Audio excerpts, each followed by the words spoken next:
Panginoon, maraming salamat sa laging pagbibigay ng mga araw na puno ng blessings.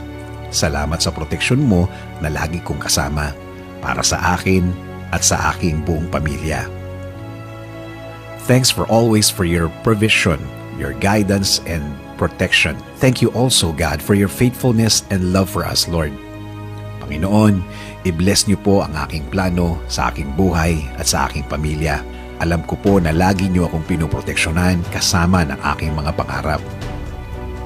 Panginoon, hindi po ako isang perpektong tao at alam ko po na hindi rin perpekto ang aking plano. Pero kayo na po ang bahalang mag-ayos ng mga mangyayari. Dahil naniniwala pa rin ako, Lord, na ikaw ang mas nakakaalam ng bukas. Alam ko po, Lord, na marami pa akong dadaanan para matupad ang aking plano sa aking buhay. Pero alam ko po na bibigyan niyo po ako at ang aking plano sa buhay ng